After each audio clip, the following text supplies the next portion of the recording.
Bob's balance as a number, it would store Bob's balance as this weird kind of conditional expression.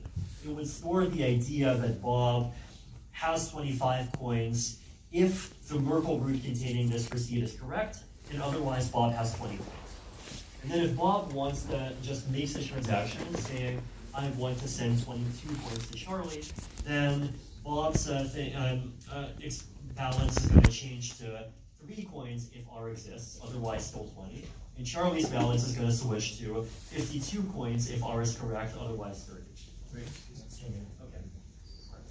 So Bob can, basically what you can do from here is that you can just keep on kind of sending these conditional balances, and people's wallets would just privately have opinions about is R the correct Merkle root, were these transactions actually sent, and on the client side, people's wallets can just show, oh, Bob now has a balance of 3 and Charlie now has a balance of 52.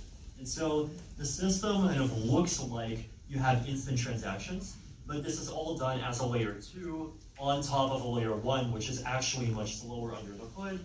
But because of this extra layer that you're building on top, people don't even end up needing to see the fact that the layer 1 is slower. So in terms of like other benefits of this, you can do general purpose privacy as a layer 2 protocol. There's a project called Zexy, which is trying to do something like this.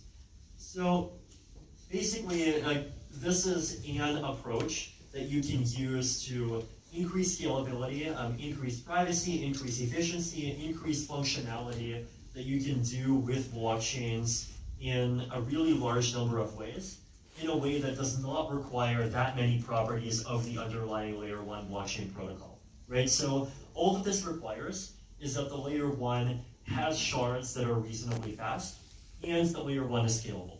And the more scalable the layer 1 is in terms of data, the better. Layer 1 does not need to kind of overcomplexify to optimize things. Layer 1 does not need to support synchronous cross-shard payments. It does not need to support very fast cross-shard payments. It doesn't need to really support like super advanced kind of built-in privacy. All of this can be done on layer 2. Layer 2s can kind of upgrade over time, and so there's less need for kind of active governance and active kind of debates about what direction layer 1 should take, because people could just take any direction that they want but themselves on layer 2. It also means that there's less need for Ethereum to make kind of big further changes after this. So for example, a couple of years ago, we had the plan that Ethereum 3.0 would have an even more powerful and complex version of sharding called super quadratic sharding that would have beacon chains on top of beacon chains. It turns out, I would argue, that we don't even need this. And instead, we can just use the beacon chain design as we've already designed it, but just keep on increasing the shard count. Right, so this is what I call this kind of beacon chain as end of history thesis.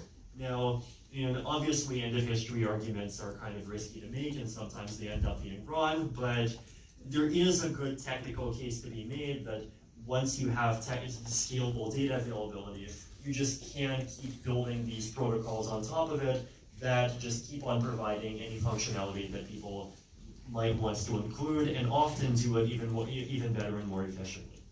Thank you.